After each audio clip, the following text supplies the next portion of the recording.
साथियों, बंगाल की जनता ठान चुकी है।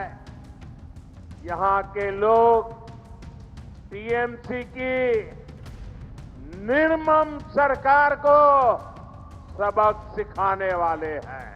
बंगाल से टीएमसी के महाजंगल राज का जाना और बीजेपी के सुशासन का आना ये बहुत जरूरी है। टीएमसी को सबक सिखाना बहुत जरूरी है। यहां छोटे से छोटा टीएमसी का नेता खुद को बंगाल का माई बाप समझने लगा है। आप याद रखिए, टीएमसी को घुसपैठिए इसलिए पसंद है क्योंकि वो इनके पक्के वोट बैंक है। घुसपैठियों को बचाने के लिए टीएमसी किसी भी हद तक जा सकती है। साथियों, देश में जो भी सरकारें विकास को रोकती हैं, गरीब कल्याण के काम में रुकावट डालती है, देश का मतदाता अब जान चुका है, देश का मतदाता जाग चुका है। ये रुकावट डालने वाले हर किसी को लगातार सजा मिलती रही है। दिल्ली में भी, दिल्ली प्रदेश में एक ऐसी ही सरकार थी जो केंद्र की योजनाओं को लागू नहीं होने देती थी। हम उनको कहते रहे कि दिल्ली के गरीब परिवारों को मुफ्त इलाज देने वाली आयुष्मान स्कीम लागू करो, लेकिन वो सुनते ही नहीं थे। वो राजनीतिक हिसाब किताब में ही लगे रहते थे। इसलिए दिल्ली की जनता ने उनको सत्ता से बाहर का रास्ता दिखा दिया, मुख्यमंत्री को भी घर भेज दिया। और अब दिल्ली में आयुष्मान योजना से गरीबों को मुफ्त इलाज हो रहा है। साथियों, बंगाल की जनता ठान चुकी है। यहां के लोग टीएमसी की निर्मम सरकार को सबक सिखाने वाले हैं, ताकि यहां भी बीजेपी सरकार बने और आयुष्मान भारत योजना बंगाल में भी लागू हो, गरीबों को मुफ्त इलाज मिले। साथियों, बंगाल में भाजपा की डबल इंजन सरकार बननी बहुत जरूरी है। जहां भी भाजपा की डबल इंजन सरकार है, वहां केंद्र सरकार की योजनाओं के तहत बहुत शानदार काम हो रहा है। मैं आपको हर घर नल से जल की बात बताता हूं। देश के गांव-गांव में हर घर तक पाइप से जल पहुंचे, इसके लिए केंद्र की बीजेपी सरकार ये अभियान चला रही है। अब जैसे त्रिपुरा है, वहां पहले की सरकार के समय 100 में से सिर्फ 4 घरों में ही नल से जल आता था। जब लेफ्ट वालों की सरकार थी ना त्रिपुरा में, आपके पड़ोस में, 100 घर में से सिर्फ 4 घर में। लेकिन बीजेपी की डबल इंजन सरकार के कारण आज वहां 100 में से 85 घरों में नल से जल आने लगा है। ये आंकड़ा आपको याद रहेगा? ये आंकड़ा आपको याद रहेगा? आप जरा बताएं, मैं ना दोबारा बताऊं मैं। जब ये लेपपालों की सरकार थी तब 100 में से 4 घरों में नल से जल आता था। आज 85 घरों में, 85 घरों में पानी पहुंचता है।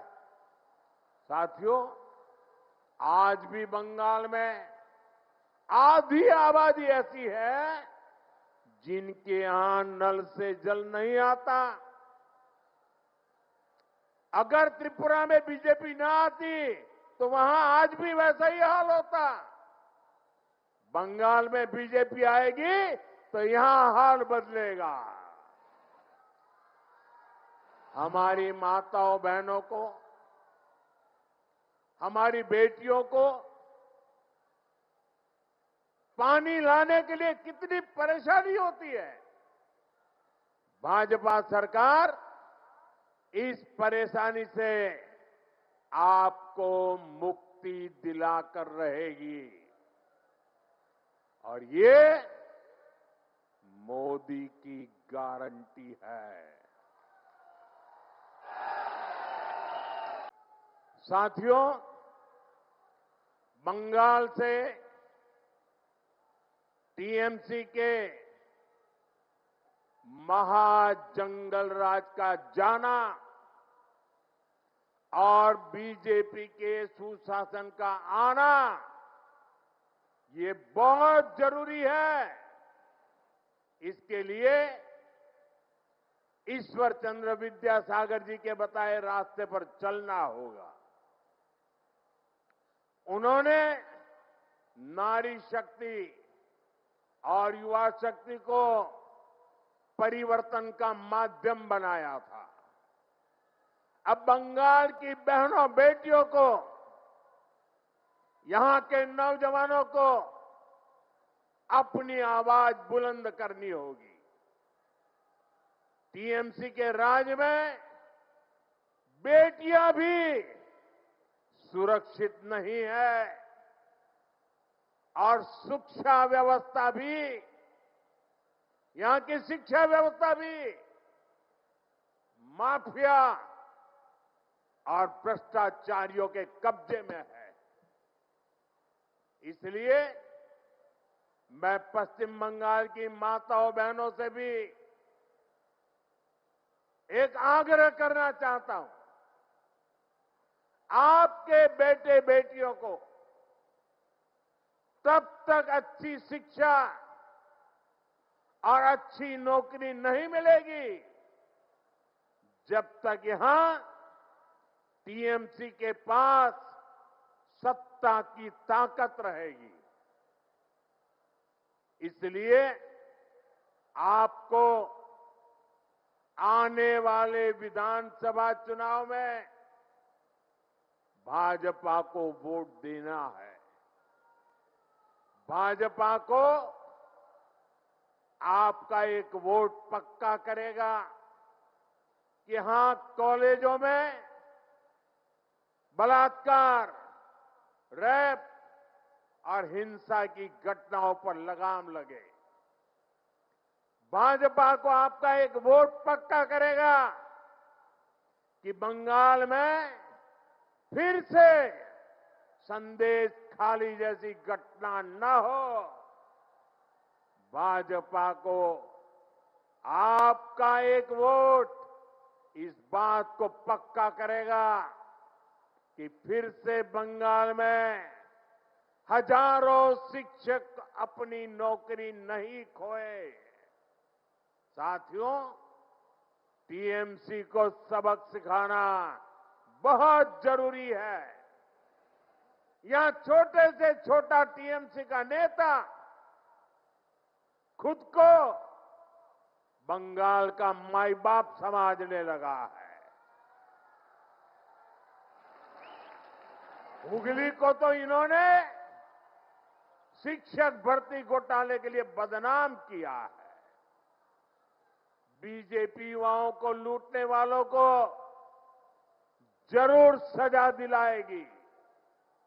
साथियों, आपको एक और बात याद रखनी है, बंगाल में उद्योग तभी लगेंगे, निवेश तभी आएगा जब यहां कानून व्यवस्था बेहतर होगी। लेकिन बंगाल में दंगाइयों को, लूटने वालों को, माफियाओं को खुली छूट मिली हुई है। आपको भी पता है कि यहां हर चीज पर सिंडिकेट टैक्स लगाया जाता है।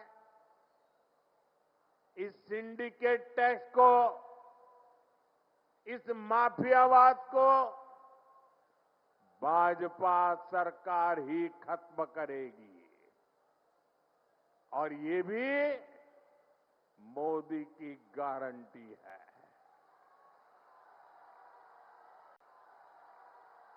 साथियों, टीएमसी सरकार पश्चिम बंगाल की, देश की सुरक्षा के साथ भी खिलवाड़ कर रही है। इसलिए यहां के नौजवानों को खास तौर पर बहुत सावधान रहना है। टीएमसी यहां घुसपैठियों को भांति भांति की सुविधाएं देती है। घुसपैठियों को बचाने के लिए धरने प्रदर्शन करती है। आप याद रखिए, टीएमसी को घुसपैठिए इसलिए पसंद है क्योंकि वो इनके पक्के वोट बैंक है। घुसपैठियों को बचाने के लिए टीएमसी किसी भी हद तक जा सकती है। बीते 11 वर्षों से केंद्र सरकार टीएमसी सरकार को बार बार चिट्ठी लिख रही है कि बंगाल के बॉर्डर पर फेंसिंग लगानी है, इसके लिए जमीन चाहिए। लेकिन टीएमसी को कोई फर्क नहीं पड़ता। टीएमसी ऐसे गिरोहों को संरक्षण देती है जो घुसपैठियों को सुरक्षा देते हैं, उनके लिए फर्जी डॉक्यूमेंट बनाते हैं। साथियों, समय आ गया है जब घुसपैठ को भी पूरी तरह रोकना होगा। और जो लोग बीते दशकों में फर्जी कागज बनाकर यहां घुल मिल गए हैं, उनकी पहचान करके उन्हें उनके देश वापस भी भेजना होगा। ये काम कौन कर सकता है? ये काम कौन कर सकता है? ये काम कौन कर सकता है? ये काम कौन कर सकता है? ये काम आपका एक वोट कर सकता है। आपके वोट की ताकत है। आपका वोट ये सारे सपने पूरा करा सकता है। बीजेपी को दिया आपका एक एक वोट घुसपैठियों को भगा सकता है। इसलिए इस बारी आपको एक ही लक्ष्य, एक ही धुन, एक ही सुर, एक ही संकल्प लेना है। और मैंने प्रारंभ में संकल्प दिलवाया था, फिर से बोलवाता हूं, पाल्टानो दरकार, पाल्टानो दरकार, चाहे बीजेपी सरकार। पाल्टानो दरकार, पाल्टानो दरकार, पाल्टानो दरकार, पाल्टानो दरकार, पाल्टानो दरकार। साथियों, मेरा निरंतर प्रयास रहता है कि बंगाल के नौजवानों, बंगाल के किसानों, बंगाल की माताओं बहनों की हर संभव सेवा करूं। लेकिन यहां की टीएमसी सरकार केंद्र सरकार की योजनाओं को आप तक ठीक से पहुंचने ही नहीं देती। अरे भाई, अगर इनको मोदी से परेशानी है, ये तो मैं समझ सकता हूं। इनको बीजेपी से दुश्मनी है, ये भी समझ में आता है। लेकिन टीएमसी तो बंगाल के लोगों से अपनी दुश्मनी निकाल रही है। टीएमसी यहां के नौजवानों, यहां की माताओं बहनों, यहां के किसानों से दुश्मनी ठाने हुए हैं। साथियों, बंगाल के मछुआरों से टीएमसी कैसे अपनी दुश्मनी निकाल रही है, इसका मैं आपको एक उदाहरण देता हूं। बंगाल में लाखों परिवार मछली के काम से जुड़े हुए हैं। यहां से अभी जितनी मछली एक्सपोर्ट होती है, उससे कहीं अधिक संभावनाएं बंगाल में है। बंगाल के फिशरमैन में वो ताकत है। इसके लिए जरूरी है कि मेरे मछुआरे भाई बहनों को मदद मिले, मेरे मछुआरे भाई बहनों को बेहतर टेक्नोलॉजी मिले। इसी सोच के साथ देश भर के मछुआरों की मदद के लिए केंद्र सरकार ने एक डिजिटल प्लेटफॉर्म बनाया। इस डिजिटल प्लेटफॉर्म पर देश भर की राज्य सरकारें अपने यहां के मछुआरों के नाम रजिस्टर करवा रही है। लेकिन बंगाल में इस काम पर ब्रेक लगा हुआ है। हम बंगाल की टीएमसी सरकार को बार बार चिट्ठी लिखते हैं। मुख्यमंत्री जी चिट्ठी नहीं पढ़ती है, लेकिन अफसरों को तो पढ़ने दो। लेकिन टीएमसी सरकार यहां के मछुआरों के रजिस्ट्रेशन में बिल्कुल सहयोग नहीं कर रही है। इससे बंगाल के मछुआरों को पीएम मत्स्य संपदा योजना जैसी केंद्र की स्कीम का फायदा नहीं मिल पा रहा है। साथियों, टीएमसी बंगाल के नौजवानों के भविष्य भी के साथ भी खेल खेल रही है। पूरे देश में हजारों आधुनिक पीएम श्री स्कूल खोले जा रहे हैं। लेकिन टीएमसी बंगाल के बच्चों को पीएम श्री स्कूल की बेहतर शिक्षा से भी वंचित रख रही है। आप मुझे बताइए, बंगाल के बच्चों का भविष्य तबाह कर रही टीएमसी सरकार को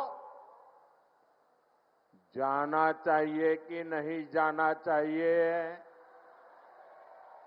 जाना चाहिए कि नहीं जाना चाहिए? ये टीएमसी को भगाना चाहिए कि नहीं भगाना चाहिए? ये टीएमसी को हटाना चाहिए कि नहीं हटाना चाहिए? बंगाल को बचाना चाहिए कि नहीं बचाना चाहिए? नौजवानों का भविष्य बनाना चाहिए कि नहीं बनाना चाहिए? माताओं बहनों को सुरक्षा देनी चाहिए कि नहीं देनी चाहिए? क्या ऐसी टीएमसी सरकार को बंगाल को सजा देनी चाहिए कि नहीं देनी चाहिए? ये टीएमसी को सजा मिलनी चाहिए कि नहीं मिलनी चाहिए?